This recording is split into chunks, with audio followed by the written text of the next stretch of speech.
여러분 안녕하십니까? 7월 17일 수요일 뉴스투데이 강원입니다. 본격적인 여름방학이 다음 주부터 시작이 됩니다. 아이들이 안전하게 시간을 보내고 독서까지 할 수 있는 곳이 바로 학교 도서관일 텐데요. 이 학교 도서관에 대한 수요가 커지고는 있지만 방학 때 문을 닫는 곳이 더 많다고 합니다.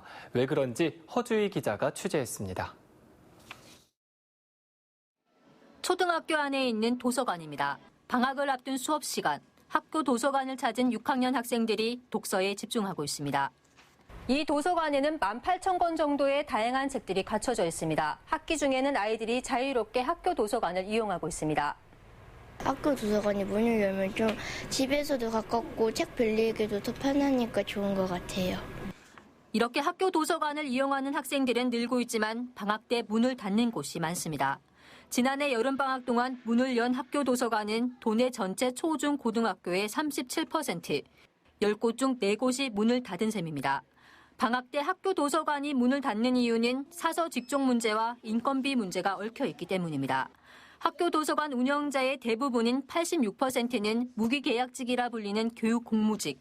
학기 중에는 강원도 교육청에서 이들의 인건비를 전액 지원하지만 방학 중에는 학교 자체 예산으로 지급해야 합니다. 이렇다 보니 절반 이상의 학교가 방학 중에 도서관 문을 닫는 겁니다. 방학 때 도서관 문을 여는 학교들도 오전만 운영하거나 사서 없이 학부모나 교사가 임시로 운영하는 곳이 많습니다. 강원도랑 서울과 대구만 방중 비금으로 저희들은 도서관 운영을 방학 때는 하지 않고 있습니다. 그래서 방학 때는 임금이 없고 강원도 교육청은 인건비로만 연간 100억 원을 지원하는 상황이어서 한꺼번에 예산을 늘리기 힘들다고 밝혔습니다. 내년부터는 여름방학이나 겨울방학 중에 선택해서 인력 배치를 할 수 있도록 그런 예산 확보를 위해서 노력하겠습니다. 학생들의 독서 생활화가 강조되고 있지만 정책적인 지원은 속도를 내지 못하고 있습니다. MBC 뉴스 허주입니다. 지난주에 이어 원주에서는 과수화상병이 추가로 확인이 됐습니다. 첫 번째 확진 농가와 3km가량 떨어진 곳이었는데요. 이 감염이 의심된 나무만 80여 그루에 달해 추가 확산 우려가 높아지고 있습니다. 보도에 조성식 기자입니다. 산 아래 위치한 사과 농장입니다. 푸르러야 할 나뭇잎과 막 달린 사과들이 모두 누렇게 변해 바싹 말라 죽었습니다. 농장에는 사람의 접근을 통제하고 있습니다. 원주에서 지난주에 이어 두 번째로 과수화상병이 확인됐습니다. 첫 농가와 불과 3km가량 떨어진 곳에서 추가로 확진 판정을 받은 겁니다. 사과나무 1,146그루 전체를 매몰 처리해야 하는 상황. 이곳 농장에서는 열흘에 한 번꼴로 방제약을 뿌렸지만 과수화상병이 걸리는 것을 막지는 못했습니다. 농가는 어떻게 감염이 된 것인지 도무지 알 수가 없어 답답한 심정입니다. 병균이 그 약에 잘 잡히지 않는다. 예방 위주로 쳤는데 잘 안 됩니다. 해당 농장에서 발견된 의심목은 무려 77그루, 의심목이 5그루였던 첫 농가보다 15배 이상 많습니다. 검역당국은 첫 번째 확진 농가보다 두 번째 농가가 먼저 과수화상병에 감염된 것으로 보고 있습니다. 잠복기가 있는 걸 감안하면 묘목을 가져왔을 때부터 이미 병에 걸렸을 가능성도 의심하고 있습니다. 아마 인접한 곳에서도 유사한 증세들이 조금씩이라도 나타날 거예요. 자연 확산에 의해서 올 가을이나 내년 봄에 많이 나올 가능성이. 미국 등 해외에서 유입된 것으로 확인된 과수화상병은 올해 전국적으로 168건이 발생했습니다. 이 중 원주와 인접한 충주와 제천이 80% 이상을 차지하고 있습니다. 검역당국은 과수화상병은 냉해를 입었을 때와 증상이 비슷해 병을 방치하는 경우가 많다며 추가 확산을 막기 위해 세심한 관찰과 빠른 신고를 농가에 당부했습니다. MBC 뉴스 조성식입니다. 동해안 탐방로인 해파랑길에 이어 도내 바닷가를 연결하는 자동찻길 조성 사업이 추진되고 있습니다. 강원도는 오는 11월 추진협의체를 만들고 내년 초까지 기본 조사 용역을 마무리할 계획입니다. 이용철 기자가 보도합니다. 해안 철책선과 해변을 따라 달리다 보면 도로 끝 막다른 곳에 다다릅니다. 관광객들로 붐비는 여름 해변과는 달리 인적이 드물고 썰렁합니다. 이곳에서 손양면 동호해변까지 3.1km 해안도로가 단절돼 있습니다. 이곳처럼 해안도로가 끊긴 곳은 삼척과 고성, 속초 등 도내 5곳 15.6km에 달합니다. 강원도가 강원도형 관광도로와 체류형 관광 루트를 만들기 위해 동해안 바닷가 자동차길을 조성합니다. 이달부터 내년 2월까지 1억 8천만 원을 들여 기본 조사 용역을 시작했습니다. 주변의 관광지하고 연계해서 강원도 관광이 발전할 수 있는 계기를 시군과 같이 협의해서 가려고자 하는 취지에서 시작했습니다. 용역을 맡은 강원연구원은 도내 해안도로 전 구간을 조사해 관광 명소와 경관이 뛰어난 바닷가를 연결하거나 새로운 노선을 제안할 계획입니다. 해안도로 중에서 단절된 구간이 어디 있는지 이거 연결시켜야 되는 부분이 있고요. 오션뷰 부분이나 그다음에 이런 관광 루트를 어떻게 조성할 것이냐라는 부분이 있습니다. 바닷가 자동차길 조성에 필요한 예산 확보와 군부대 협의, 환경 보전 문제는 강원도와 동해안 지자체가 함께 노력해야 할 과제로 제시됐습니다. MBC 뉴스 이용철입니다. 정선군이 적자에 시달렸던 정선군립병원의 민간 위탁 계약을 지난달 해지하고 병원 운영의 새로운 방향을 모색하고 있습니다. 군립병원 활성화를 위해 정부의 지역 책임 의료기관 추가 지정에 사활을 걸고 있습니다. 홍한표 기자가 보도합니다. 지난 2016년 4월 문을 연 정선군립병원은 개원 초부터 적자에 시달리고 있습니다.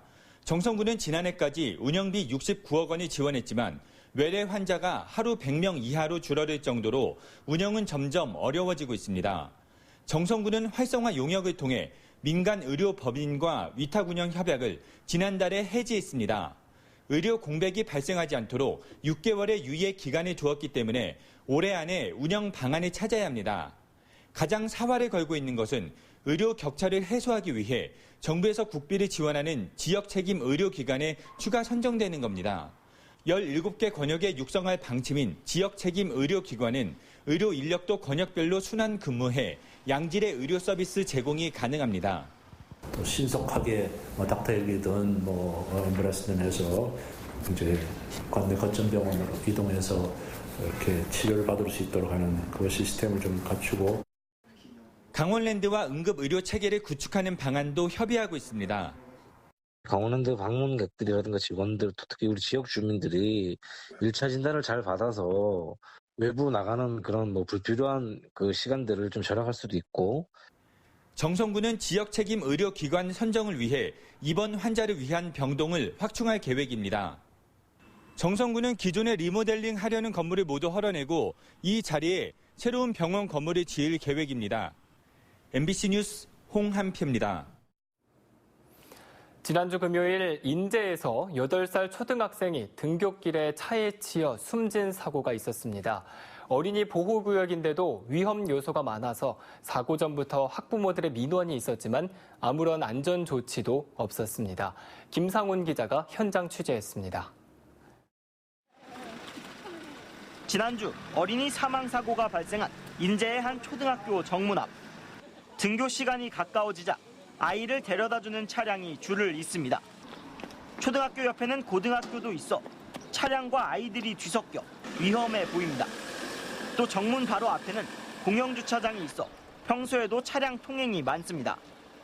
다행히 사고 이후 선생님들이 등교 지도를 하고 있지만 학부모들의 걱정은 여전합니다. 시설이 너무 열악하다는 게 좀 그런 점에서 많이 좀 해줬으면은 좀 바람이 있습니다. 아이를 추모하는 꽃이 놓인 사고 지점. 어린이 보호구역이지만 주택이 많아 보호 울타리는 곳곳이 뚫려 있습니다. 사고가 난 초등학교로 올라가는 길입니다. 보시는 것처럼 건널목에는 신호등이 설치가 안 되어 있고 150m가 넘는 내리막길에는 방지턱이 아예 없습니다.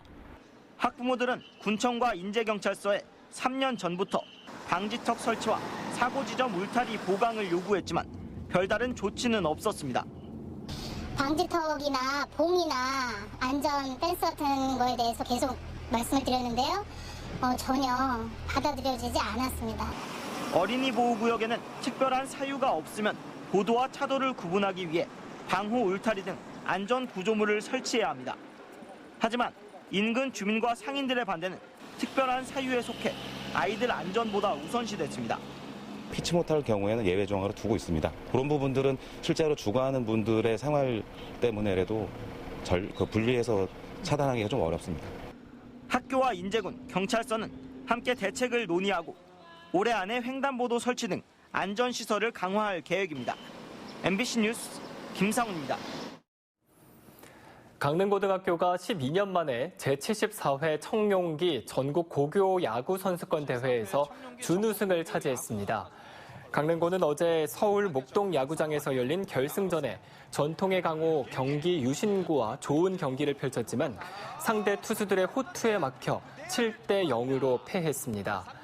강릉고 투수 김진욱 선수는 감투상을, 김주범 선수는 타점상을 수상했습니다. 어제 결승전이 열린 목동 야구장에는 강릉고등학교 동문들과 시민 1,500여 명이 찾아와 열띤 응원전을 펼쳤습니다. 정선군 고한읍에 있는 정암사 수만호탑의 국보 승격 여부가 올해 안에 판가름날 전망입니다. 정선군에 따르면 문화재청에 국보 승격을 신청한 수만호탑은 다음 달에 현장 실사가 진행되고 최종 결과는 11월에 발표될 예정입니다. 정선군은 보물 제410호인 정선 수만호탑의 국보 지정을 위해 그동안 학술 심포지엄과 정밀 발굴 조사, 학술 자료집 발간 등 문화재 가치를 알리는 데 노력해왔습니다. 무더위 속에 벌집 제거 요청이 급증하고 있습니다. 강원 소방본부에 따르면 지난 5월 129건에 불과했던 벌집 제거 요청 건수는 6월에는 370건으로 7월에는 741건으로 증가했습니다. 소방당국은 야외 활동을 하다 벌집을 발견해도 접근하지 말고 향수 등 강한 냄새를 유발하는 물질은 피하는 등 벌에 쏘이지 않도록 각별한 주의를 당부했습니다. 도내 휘발유 가격이 6주 연속 하락세를 이어가고 있습니다. 한국석유공사 오피넷에 따르면 15일 현재 도내 휘발유 평균 가격은 리터당 1,505원으로 지난달 3일 1,538원을 기록한 이후 6주 연속 하락했습니다. 경유값도 동반 하락하면서 리터당 1,372원을 나타내 가장 가격이 높았던 지난달 2일보다 리터당 30원이 내려갔습니다. 한편 전국 휘발유 평균 판매 가격은 1,490원으로 강원도는 서울과 제주에 이어 전국에서 세 번째로 비싼 것으로 나타났습니다. 삼척시는 정부의 지원을 받아 수소 충전소를 추가로 건립합니다. 삼척시는 오분동에 강원도 1호 수소 충전소 구축 사업을 준비 중인 데 이어 교동에는 하루 1톤 충전이 가능한 수소버스 충전소를 추가로 건립할 계획입니다. 강원도 1호 수소 충전소에는 국비 15억 원과 도비 15억 원 등 모두 30억 원, 또 수소버스 충전소에는 국비 42억 원과 도비 3억 원, 시비 15억 원 등 모두 60억 원이 투자될 예정입니다. 삼척시는 2개의 수소 충전소를 각각 올해와 내년에 착공할 계획입니다. 동해시가 추진하는 사마유원지 개발 사업의 계획이 일부 변경될 예정입니다. 무릉계곡 일원의 관광 활성화를 위해 사마유원지 개발을 추진하는 동해시는 종전에 계획했던 파크 골프장과 건강체험 전시관 조성 등을 제외하고 알파인 코스터와 루지, 짚라인 등의 유희시설을 설치하는 쪽으로 검토하고 있습니다. 조성 계획을 변경하면 사업비는 145억 원으로 늘어나며 공사는 내년 5월에 시작할 예정입니다. 춘천시가 지역의 대표 조각가인 권진규 작가의 미술관 건립을 추진하고 있습니다. 이재수 춘천시장은 기자간담회를 통해 우리나라 근대 조각의 거장으로 평가받는 권진규 작가를 널리 알리기 위해 시립 권진규 미술관 건립을 추진 중이라고 밝혔습니다. 이를 위해 현재 권진규 작가의 유족 등과 접촉하고 의사를 타진하는 초기 단계라고 밝혔습니다. 또 이 시장은 차상찬 등 춘천 출신의 문학가와 예술가들의 작품을 전시할 수 있는 춘천 문학관 건립도 추진하고 있다고 언급했습니다. 춘천 인형극장에 이어 인형극 박물관이 어제부터 9월 20일까지 휴관에 들어갔습니다. 춘천시는 인형극 박물관 전시장과 카페테리아 공간을 연결해 그동안 부족했던 관람객 중심의 편의시설을 정비하기 위한 리모델링을 진행한다고 밝혔습니다. 이달 1일부터 춘천 인형극장이 개보수 공사를 진행하고 있어 어제부터는 인형극장과 인형극 박물관 모두 출입이 통제되게 됐습니다. 도내 학생들의 독서 토론 역량을 키우기 위해 같은 책을 읽고 토론을 하는 한 학기 한 권 읽기 독서 교육이 시작됩니다. 강원도 교육청은 올해 2학기부터 도내 621개 초중고등학교에 학교당 100만 원에서 400만 원씩 모두 18억 8천만 원을 지원해 한 학기 한 권 읽기 교육을 시작한다고 밝혔습니다. 도교육청은 학급마다 같은 책을 읽고 토론과 글쓰기를 통해 각자 생각을 나누는 이 같은 통합 독서 교육을 운영한 뒤 책 구입 지원 방법 등 보완점을 개선할 계획입니다.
(2019) 양양 서핑 페스티벌이 오는 10월 죽도 서프 비치에서 펼쳐집니다. 양양군은 모두 4억 원을 들여 오는 10월 11일부터 사흘 동안 동산과 시변, 인구해변 등 죽도 서프 비치에서 양양 서핑 페스티벌을 열기로 했습니다. 이번 서핑 축제에서는 서퍼들과 관광객들을 위한 공연과 함께 서핑 대회와 서핑 체험, 서핑 강습이 진행되고 벼룩시장과 야시장이 함께 운영됩니다. 춘천시는 다음 달 노인복지센터 등에서 결핵과 호흡기 질환 등 무료 이동 검진에 나섭니다. 춘천시 보건소는 다음 달 28일부터 30일까지 춘천 효자 노인복지센터와 월드비전 종합사회복지관 그리고 보건소 등에서 60세 이상 주민들을 대상으로 흉부 엑스레이 검사와 폐기능 검사, 심전도 검사 등을 무료로 진행할 예정입니다. 이상으로 뉴스투데이 강원을 마칩니다. 고맙습니다.